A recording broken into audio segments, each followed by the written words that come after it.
Good morning. Welcome to Down to Earth with Harriet Kamek. It is Wednesday. Is it Wednesday already? It's Wednesday, September 19th. I got that right, right? And it's Wednesday, September 19th.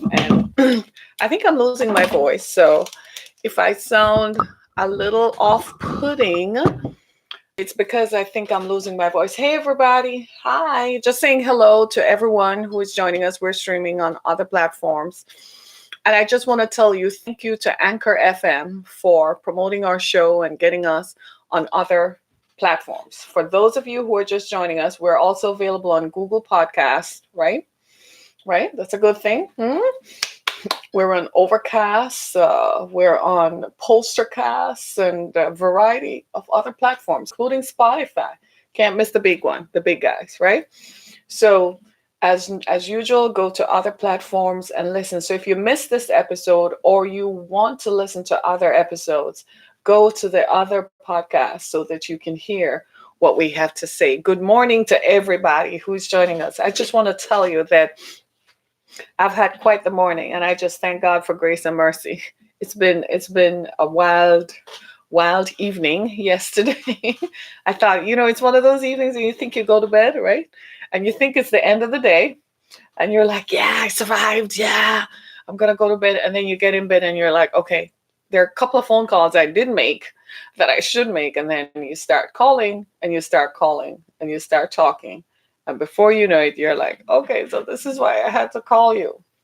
So thank God for refreshing and replenishing our spirit and our mental reserves so that I can come to you fresh and able to hear what you have to say and to talk to you about what matters, right? So today on our show, I wanted to talk about uh, the fact we've been talking about relationships for an extended period of time. But lately, this has been coming up before me, and I wanted to talk about what happens when you get a bad diagnosis. What happens to you when you get a bad diagnosis? How does your family cope, and what do they do? And it's interesting that I should bring it up because I recognize that so many of us have been placed in that position. I have been through that when what happens many times now, more times than I can count, more times than I am comfortable acknowledging because it seems like it's a life event. So I wanted to talk to you about that because it may not be you, but it might be someone you know. It could be a family member who was recently diagnosed with a terminal illness for whom the doctor has pronounced a life sentence, right? And for whom there is a stated program of care that has to be reckoned with. But what happens to the person? What happens to the individual who now has to confront their own mortality? And I wanted to talk about that to give you some perspective on it. And even in just saying that, it sounds so final. It sounds as if it's over. So I wanted to talk about that. But I wanted to have fun in the meantime with the politics of the day, right? Because the politics of the day is funny. Yes, it is, right? There is Saudi Arabia over there talking about Iran took down their drones. And the rest of us are like, okay. They have drones flying over here too. There are drones flying all over the place. What's the big deal? So they took down your drones. It's not the end of the world, dude. Go put your defenses up. It's like you have a pesky neighbor who's always letting his dog come on your property. Instead of complaining about that, why don't you put up a fence? What's the point in always creating a problem? Go put up a fence. Well, that's what Saudi Arabia needs to do. Go put up a defense shield. Like, you didn't, the rest of us are like, so dude, you had all that gold sitting there because their gold is their oil, right? And you didn't have a proper defense up about it. Oh, so now you want the rest of the world to run to your help. Like, really? But you were busy killing a journalist like you were some big bad dude because he disagreed with you and dared to disagree with you. So you killed a whole human being because he disagreed with you. I know you want the rest of us to come and say, to hold your hand because Iran played the big bad guy. I'm telling you, the politics of the day. You're looking at it and you're like, it's like a game of chess, isn't it? Like a game of chess, and they're just moving people around on it. Interesting, right? So I thought I'd talk with you about that because I'm having fun just watching it. I'm having so much fun. I'm having so much fun. Yesterday, journalist Cokie Roberts, it was announced that she had passed away. And we say kudos to her. She's a longtime journalist, very familiar to most of us. We grew up seeing her on ABC. And I think it was ABC she was on most of the time. So we're very familiar. So condolences to her family and for what she represents to women in journalism and broadcasting, right? So we say that. I just turned my head too quickly. I shouldn't have done that. I know, right? So today I want to talk about what happens when you get a bad diagnosis, and I want to kind of get into it because there's a lot to talk about around that, and I want to talk about it from the perspective that there are folks, even right now as we speak, who today, today's that day, when they're going to go to the doctor and get a diagnosis, and they have to go home and tell the world about it and to tell their family about it,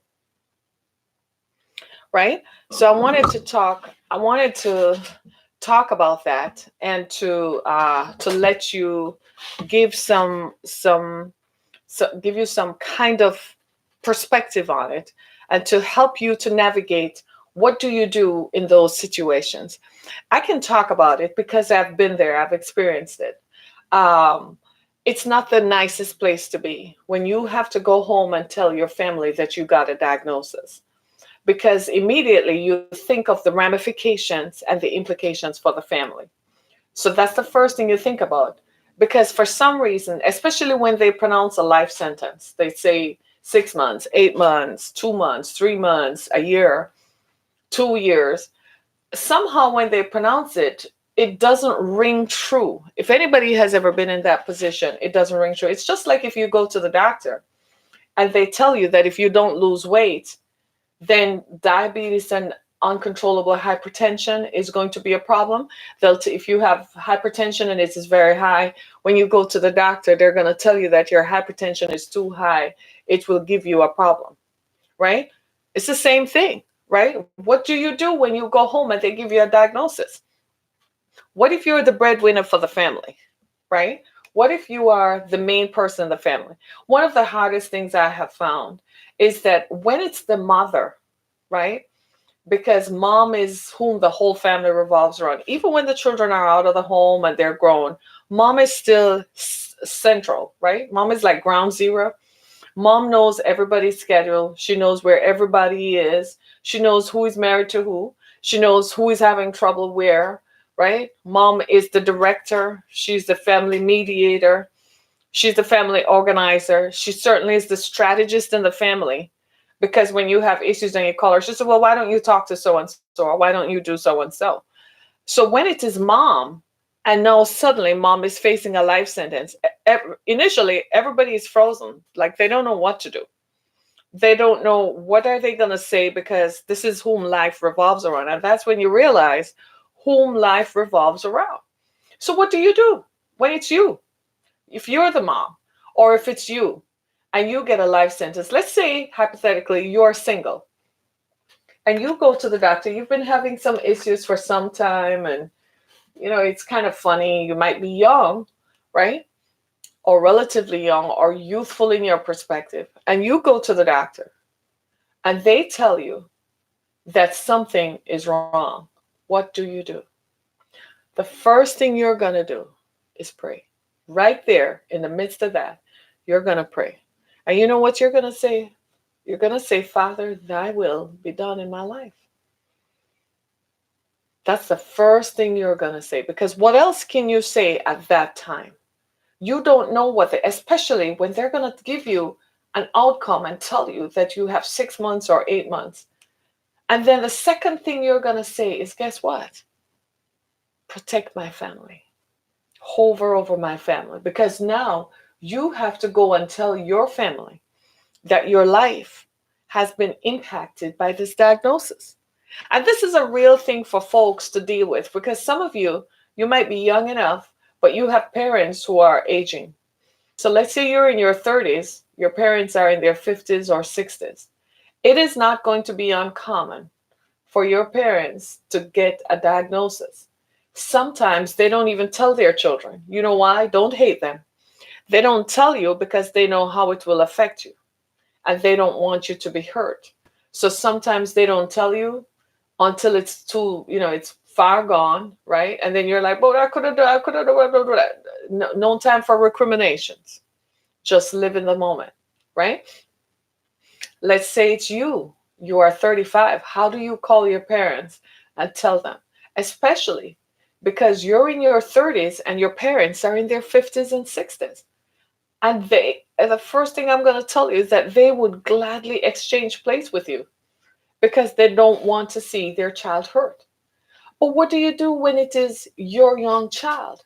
You have a 2-year old, and you, from the child was born, after a while, you notice developmentally something is wrong.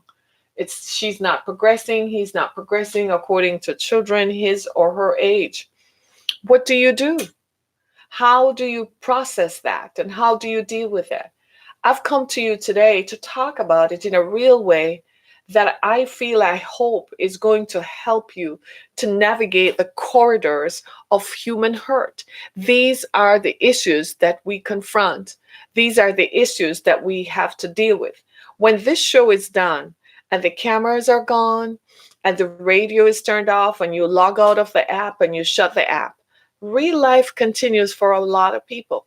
A lot of people have to go home and take care of an aging parent, a sick spouse, and an unwell child. Then you have to confront with your own humanity. So what about when it's you? You have all these plans for your life. You haven't finished your life yet. You've heard them talk about a bucket list. I don't believe in bucket lists. I believe you should always live your life to the fullest every day. That's what I believe. I believe live your best life now. No, right now. I believe you live your best life now. Live your life to the fullest. I told my youngest daughter yesterday, I said, instead of joking off, make sure you go to college. Make sure you finish well so you can live your best life. I said, go on and live your best life. Don't look back. Live your best life because life is fleeting and it's short, and there's nothing like a diagnosis to make us confront our mortality. None of us want to be reminded that there is an expiration date that we will attend. We will have to attend that expiration date. Let me help you out. Our expiration date is not a choice, it's not a variable in the composite of human life. Our expiration date is a given. As sure as the date we were born, there is an expiration date for all of us. I think it behooves us to attend to that matter because we spend our lives living as if we will never expire. And while that to some extent is emotionally and mentally good because it provides you with optimism, it keeps your engine optimistic and hopeful and so on, and youthful, and keeps you going. At the same time, you have to be cognizant that at any given moment, there is an expiration date that requires your attention, whether we like it or not, whether we're ready or not.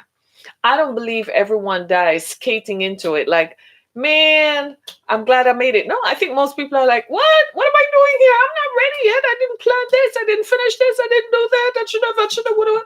I believe that's how most of us arrive at our expiration date. Like, hey, heaven, what am I doing up here? No, man, this is not for me, man. Man, I want to go back. Take me back. I got folks. I didn't tell so and so I love them.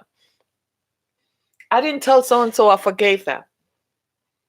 And all of a sudden, you're given this diagnosis, and it makes you confront the fact that there is an expiration date on your life. How do you deal with that? Now, is that something that sends you into depression? No.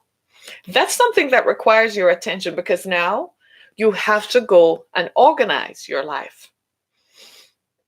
You are responsible for your life now. You have to now go and you have to organize. Who do you have to call to tell them you love them? Who do you have to call to tell them you have forgiven them? What about your assets and the disposition? If you love the people you love, then you're going to organize that your assets are disposed of. right? You're going to organize how will this process of treatment, we call it the disease process. How will the disease process be treated? You got to write it out. You got to tell people, appoint a patient advocate, knowing that there might come a time when you won't even be able to speak for yourself, but you will want someone to carry out your best interests. Write letters to the people you love. Yes, you do. When you've been given a diagnosis, get pen and paper and write letters. Long after everything is over, they will have the letters as something tangible to read over and over again to remind them that you lived, and while you lived, you loved them. Because make no mistake about it, everybody has an expiration date. It's not one of the things that we should shy away from. I think what has happened in the last 50 years, we stopped talking about it. So when people die, we're like, oh, what happened? Like, man, that shouldn't have happened. You have never met anybody who has lived forever, have you? No. The Bible says there was a man named Methuselah who lived for over 900 years. So is Methuselah alive today? No. Studies show that the Bible was written 6,000 years ago.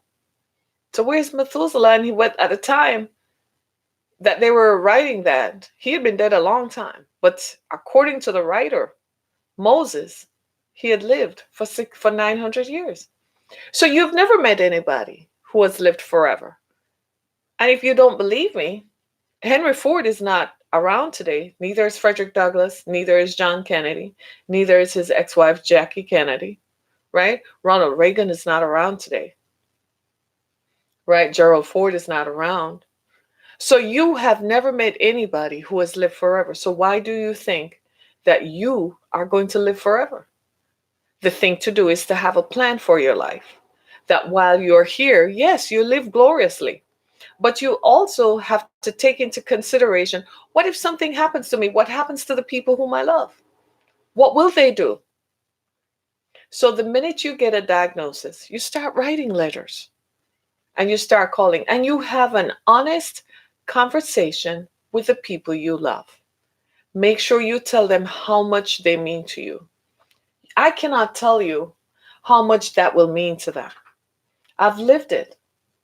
They need to know that in the future to come, when they won't have access to you to talk to them, that they have a memory that you told them how much they love you, how much you love them. You love them. And then you have to pray for yourself as you go through and navigate the stuff that you're going to go through. Have issues lined up. If you have to go to the doctor with someone, because if they put you on medication, half the times you don't remember what is discussed. So go to the doctor with someone who can keep a record for you. So many people I meet won't share with their family what they're sick. I recently talked to someone. She wouldn't tell members of her family that she's sick. When I ask her why, she says it's none of their business. But you're dying. What are they going to do when you die? If you don't tell them what you want, won't write out a will, right? That is so irresponsible. Ladies and gentlemen, if you don't have a will, it is irresponsible to not have a will. If you have $100 in the bank, write a will out.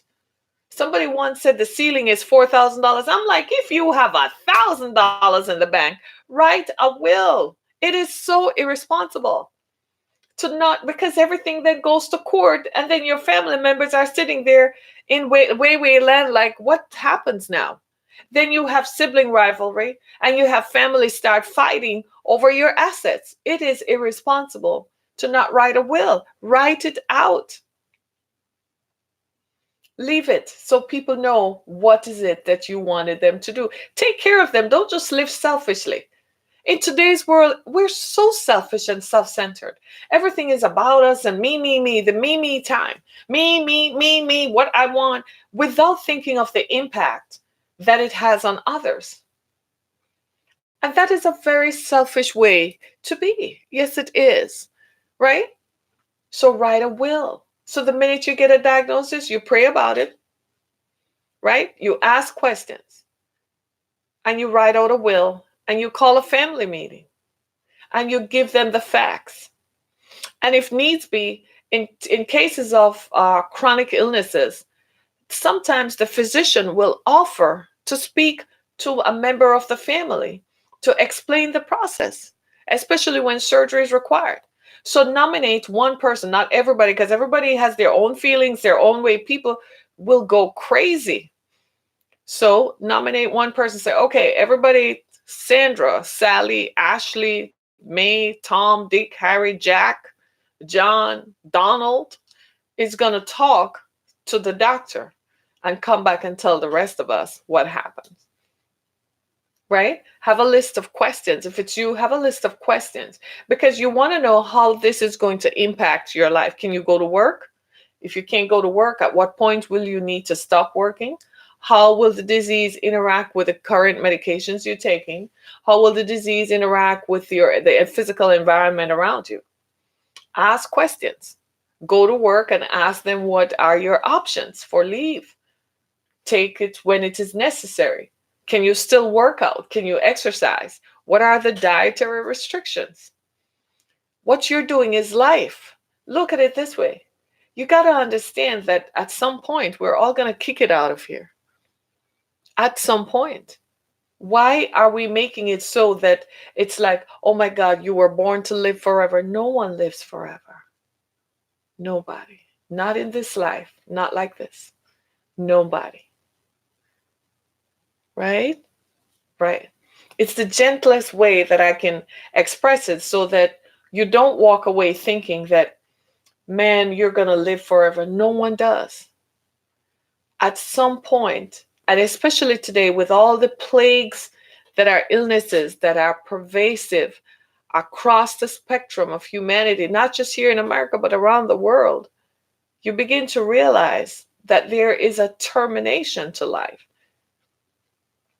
You see all these young people taking their lives and people choosing to just kill themselves because they think they're not getting what they want in the moment. Nobody is waiting to make things work out. They want it now. And if they don't get it now, well, they don't get it now. And it's a big problem, right? Quite not so. There's a lot to live for. Live gloriously. Live your best life now. Now, what are you waiting on? And this is what I want to say. Some people have a bucket list that they say they want to accomplish. I want to make sure I jump off a cliff or climb the Himalayas. I'm like, so what are you waiting on to do that? Do it now, right?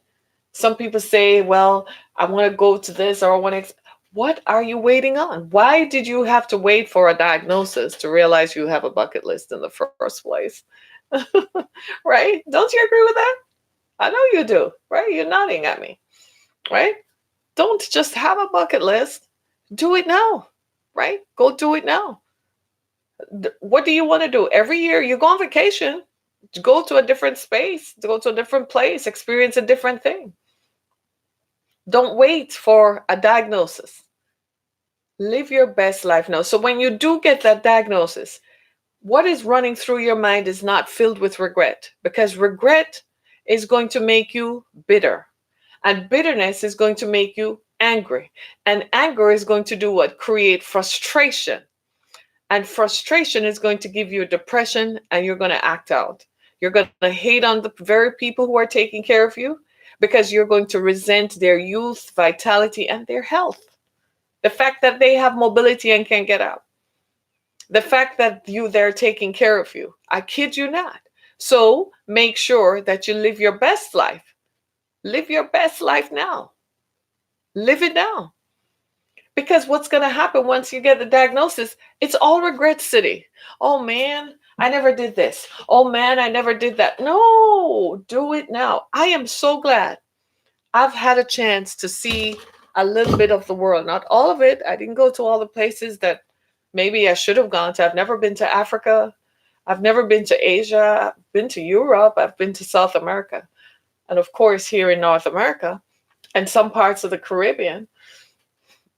But thank God I've seen a little, just a little. There's still some things I want to do. Do you see what I'm saying? But in the list of things, I'm like, the world is beautiful. I've seen some of it. Do you see what I'm saying? So I don't have regrets. I'm so glad that I got a chance to do that. Some of you have never left your state. How? You don't get in a car and drive? Dude, take the train, the bus. Some of you have never left your state, the borders of your state. So help me, God. Get on a boat. Drive down to Miami. Get on a boat. Drive down to Atlanta and fly out from there to Miami or some place to go get on a boat. Some of you never been to the West Coast. You don't know what California looks like. You think California sounds like it's a whole other country. It is a whole other country if you think about it. It's very different there. But go to California, right? Go see it. Hey, it's not just movie land, right? Some of you have never taken a plane yet. I've met people who say they've never been on a plane, and I'm like, oh my God. I kid you not. Somebody's saying something here. First time viewer, I love your attitude. Hey, welcome. Thank you for joining us. We do this every day, 10 a.m., just so you know. And you can listen in on Spotify and other platforms, right? And the other platforms, other podcasts, wherever your favorite podcast, right? But go live your life. Folks, why are we going to wait on a diagnosis to place a border on our lives and our existence? Why should we do that? Because then it becomes terminal. Then they start giving you exact dates. You ever been in one of those situations where they literally are giving you a day? Like they're telling you 6 months from now. I've been in hospital rooms with people where they have said 2 to 3 weeks maximum. And this is me. So help me, God. I'm literally standing there like they're God, they're pronouncing a death sentence. And the person is laid up in the hospital in the bed looking like, okay, this is it. And the family members have gone nuts. The thought of the loss was enough. People have walked out of hospital rooms. I know when I was in the hospital room, when we took mom to the emergency room and they said they saw a mass on her lung, I'm like, first of all, that's a lie. There can be no mass on my mother's lung because she's sitting right there in front of me and she looks as healthy as a lark. Nothing is wrong with her. That was my denial. Then the doctor, her physician came, her oncologist came, and the next day and provided us with an accurate reading of the condition as they read the results. So I said, well, he said at this stage, it look, they want to stage it. So I said, I have to go out of town on a pre-planned trip, and I need to go. So when you get the results, don't give the results until I come back. And everybody said, okay. That was how I was dealing with this. I went to go take care of business and so on. When we came back, and we're all in the hospital room where this doctor is going to tell us what the biopsy would reveal, I kid you not, I walked out of that hotel. I walked out of the hospital room. After he said it, I said, you got to be kidding me. You're telling me my mother is going to die. You're telling me my mother has 6 to 8 months. And after that, that's it. I'm like, no, I'm not accepting that. I said, Mom, God built the earth in 6 days. He can surely make a miracle. 6 days, a day unto the Lord is like 1,000 years. 1,000 years is like a day. Surely he can work a miracle in 6 months because they told us 6 to 8 months. I kid you not. And my attitude was disbelief and denial. And it's normal. I knew intellectually that it was normal. And I had to collect myself. I went away, right? Got myself together. And then I came back the next day and I said, listen, this is what we're going to do. That's where you need to be. So go to my website, harrietkamak.com. Thanks so much, right? And that is where we need to be.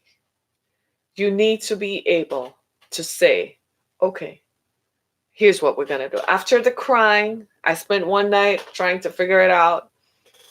My boyfriend at the time is a mortician. So I went to him because I'm like in the variances of his profession and experience. He has seen this.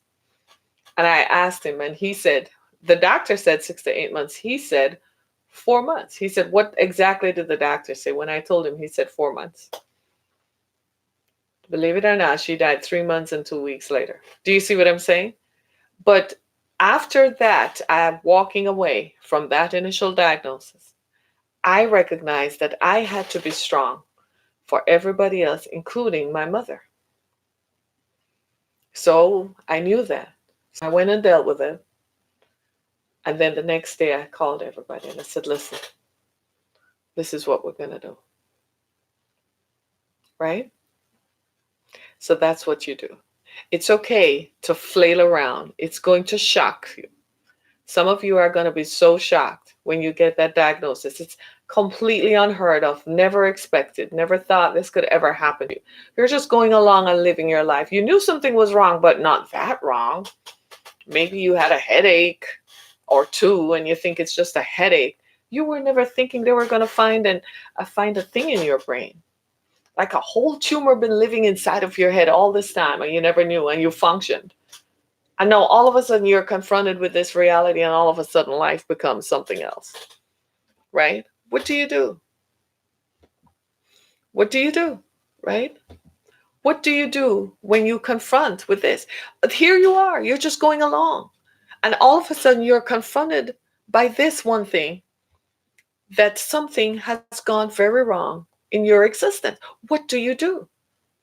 And you're like, well, I just had a headache. I went in because I felt like I had a headache or I felt like I had a tummy ache. I didn't know it was going to be a life-threatening diagnosis where I had to have surgery immediately. I know it's going to shock you. Are you going to flail around? But like you heard in my story, it's okay. You're going to fool and flail around for a little bit, but then you have to come back to center. You're going to have to come back to it because you have to deal with it. Because how you deal with it is going to help the family deal with it. And let's face it, you're going to get into a place where you won't feel any pain. It won't bother you. But the people who are left behind, they have the burden that they're going to have to carry. What do you do? And this is the thing. And this is why I say, you see, at the moment when you get the diagnosis, that's when you ultimately are going to say, man, I'm so glad I did that degree. I'm so glad I went to South America. I'm so glad I got to live my life. I am so glad, because now you don't have that bucket list. Not that there's anything wrong with a bucket list, because some people have found an extension of life after a bucket list because they actually left everything behind. But what a diagnosis does is it brings your existence, your mortality, into sharper focus. Because now you're going to determine what is what a priority and what is not. Some of the things we make a priority are not. We fight about little stuff. You're married. I was talking with my sister about that last night. How divorce is such a plague because we fight about stuff that don't even matter. You know what matters is life. It is critical to talk about life, but we fight about stuff. The toilet seat not covered. You didn't pick up the dry cleaning. You didn't pick up the milk. You forgot to pay the bill. You forgot to do this. Well, you should have go pick up the kids from soccer. Well, you didn't do this. Well, you didn't do that. How about just stop? None of that matters. What if the same person you're fighting with, whom you claim you love, comes home and tell you they got a diagnosis? Do you know how much your world is going to change? Do you know the kind of grief that people go through when something happens to the love of their life, the person whom they love so dearly? Sometimes it takes a diagnosis to bring critical things into focus, because you're like, I never knew I loved them like that. I never knew I loved my mom like that. I never knew how critical and integral she was to mortality. True story. I said these words to her. You're going to leave me? You really going to leave me now? I need you. And she said, it's not will, but the Father's will. And I put my head, grown woman that I am, running my own business. People know me to be the strength of everything. I put my head on her belly and put her hand on my head. And I said to her, and she said, girl, what are you doing? And I said, for once, I just want to be your little girl again. Let me cry in here because I can't cry out there. Let me be your little girl again. It took me all of 5 seconds. Then I had to sit up and say, okay, we have some phone calls to make. I'm going to call some people to come to say goodbye to you. I kid you not. My mother was just looking at me and shaking her head. Do you see what I'm saying? All of us have to confront that. No, honestly, I couldn't talk about this a year ago, 2 years ago. But do you see how the process of grief works? I'm in recovery. I'm recovering. I can talk about it now and share with you how important it is to have a plan and how important it is. I watched my mother as her life seeped away say that she was 72. And mom was saying, I'm not done yet. I still have things I want to do. And I'm like, Mom, you did 2 years over the 10 that they gave you. Come on. Right? And she's like, what is wrong with it? There's still things I haven't done. I have a whole lot of stuff that I want to do. There's a whole lot of stuff that I still want to do. I don't want that to be your cry. I want you to live every day in expectation that today is the best day of your life. No matter what happens, even if they fire you, look at it this way. The longer you live is the more you pay attention to what really matters. I have now come to the place, the first time I got fired, I was like, oh, my whole life is over. By the third time, I'm like, this is teaching me a lesson. I'm like, you don't control my life as long as I have life. To heck with you. It gave me the strength to walk away from situations that could have chained me, or I could have been chained to in my thinking this had to happen. I kid you not. Right? And I had to walk away from stuff. Right? So I'm saying to you that the same situation rings true for you as well. That you have to, when you are confronted with this, it suddenly puts everything into sharp focus. And suddenly you know exactly what is important, what is a priority, and who is a priority. And suddenly you realize how much of an influence you have on others. Because there are people you now recognize who were dependent on you. And who know how are they going to cope. You have to talk them through it. You have to do it one-on-one and talk to them one-on-one. Explain it to them. Reassure them that you love them. Reassure them that this is what it is, right? And this is what, to assure them how they can move on and how they can live. But here's what I want you to do. Do this, do that. They will not forget that. Years ago, my mentor, Dawn, died from throat cancer. This is 20-something years ago, on Valentine's Day, 1996. And we knew she was dying because the cancer had come back. It was bad. And I kid you not, when it was 4 days before she died, she said, look at me. She said, I love you. You've been like a daughter to me. And I was happy to have been a mother to you. She said, I was your surrogate mom, and I knew that. And she said, you're going to miss me, and it's going to hurt. And she said, look at me. And she told me plain up. She said, I'm dying. I have to tell you the truth. She said, no. The doctors can't do anything more. Don't worry about it. Don't go talking to them. Don't try. She said, it is out of their hands. But she said, look at this. And she told me the truth. And she said, but you got to go to counseling. Promise me 2 things. That you're going to go to counseling and find Jesus, and you're going to divorce your ex-husband. And you're going to divorce your husband. I kid you not. She did. You know what that did for me? It helped me to cope in the days and months after that. Because I said she loved me enough to level with me and to give me an expectation and to see the specific areas in which I will need her. She already told me what I should do about that. Do you see what I mean? That's why it's important to talk to the people whom you love. The people who are dependent on you for advice. The people who come to you all the time. The people who call you and say, bro, sis, uncle, auntie, cousin, friend. The people who come to you. It's important to have the conversation with them. Let them know. Right? Teach them. Teach them how to walk it out. Tell them, I love you, but this, based on your conferences with them, based on how you have interacted with them. And as for you, you got the diagnosis. As far as I'm concerned, you need to live your best life starting today. So as of this day, promise yourself. As of this day, promise yourself that you're going to do everything that you can to live your best life. Promise yourself that you're going to do everything to live your best life. Promise yourself that with the people you love.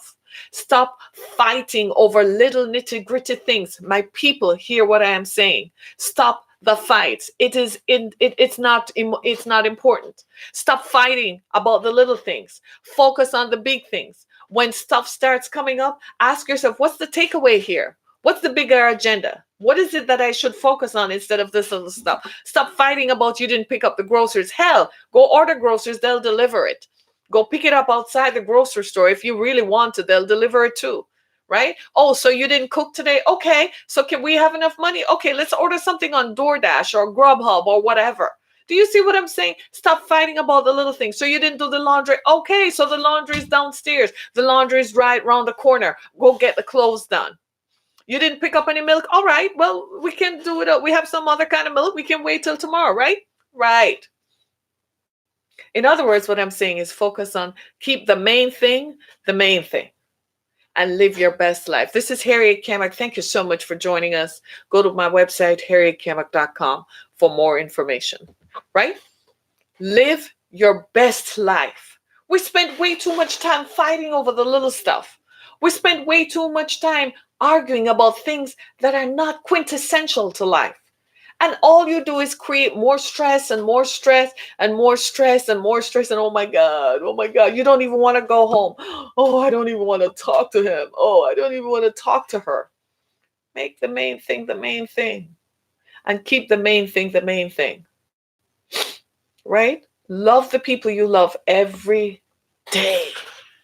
Pick up the phone, call someone, send a text message. I'm thinking about you. Hey, how's it going?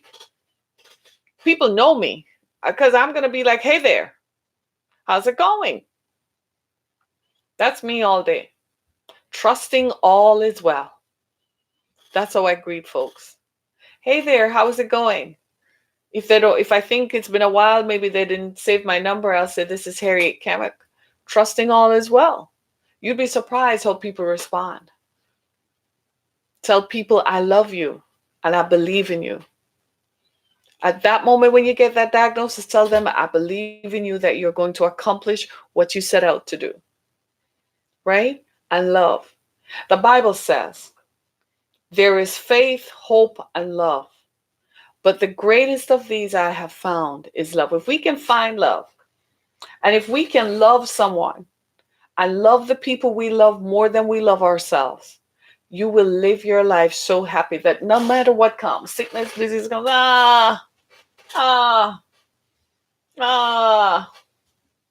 that's your attitude. Do you go to the doctor, they give you the diagnosis, you're like, okay, so what do we do about that? I can't do anything about it. I've done all the things I should do, eat right, blah, blah, blah. If they tell you, well, if you do this, it will change that, by all means, pursue it. If they tell you, well, if you do this, it will change the course of it and lengthen your life, go for it. And then, of course, you go buy exercise bike and start biking. Just saying, right? You go home, you throw out all the flour, all the sugar, all the stuff, and you start eating vegan. And suddenly you start looking at the rest of us like, yo, we're right all along. I needed to really, pipe it down on the carbs and the stuff that I was eating. Right? I kid you not. Life is for the living. Live your best life now. Live, say it. I am going to live my best life now. What is now? The minute you hear this, that's your best life. The minute you hear this recording, that's your best life. Now, not tomorrow, not today when I wake up and lose 100 pounds, not the next day when I go get my hair fabulously done, not the next day when I do the surgery to make me look like a Instagram model. No, live your best life now. Your mental health is key to your physical health, and your perception of yourself drives you to being the best that you can be. We wait for other and external stimuli to determine what we should look like, but really, we should be guided by an internal image that says, I want to be my best and look my best every time. I chide myself sometimes because I'm like, I'm not living up to my standard. I'm not presenting myself in the best way. Like right now, I barely have makeup on, and I'm like, what are people thinking? I mean, I'm not looking my very best. So I hold myself to this standard to make sure, you know what I'm doing? Keeping myself youthful, keeping myself making sure I live my best life. Because if they ever give me such a diagnosis, it has to be for me coming from a perspective like, well, I did most of what I wanted to do. It's how much longer do I have? I have time to go do the rest. Let me see if I can go negotiate with God right now and tell him I need some more time to do the stuff I want to do. Do you see what I'm saying? That is the attitude that you must have. Let me see what God has to say. Let me go talk to him. I need some more time to finish some stuff. But at the same time, it has to be that I've done most of the stuff that I want to do. You don't get to 40 and you haven't done most of the stuff you want to do. You've been slacking off somewhere. You got to live your best life. Make your days productive. Make your time meaningful. What is it that you really want to do? If you could, what is it you want to do? Go find a way to start making strides towards it. It doesn't matter. Still do it anyhow. Have this wellspring of things inside of you that drive you to being the best that you can be, right? When I had to, I'm just going to use me as an example. In every situation, I tell myself I have to be the best that I can be. If I'm going to have to do this, then it has to be the best that I can possibly be. Right? Right. Right? So I challenge you. Live your best life. No matter what the diagnosis is, no matter what they're going to tell you, live your best life. I know things might come that you're not expecting and so on. Live your best life. Just get up every day and tell yourself, well, this kind of came out of the woodwork. I thought it was going to go another way. I thought this was not the way it was going to go. But still, live your best life, right? My name is Harriet Kamek. Thank you for joining me. Go to my website, harrietkamek.com. One of the things we do is provide services to victims of human sex trafficking. If you're in the Brighton, Michigan area, on the 24th of September, I will be in the Brighton, Michigan area, and I will be talking about the intersection of human trafficking and immigration. So make sure you go and check it out. I look forward to that. Thank you so much, right? See you tomorrow, right? Make sure you come back tomorrow, right? And see us. Thanks so much. Be blessed. Hey, everybody. Thank you. Be blessed.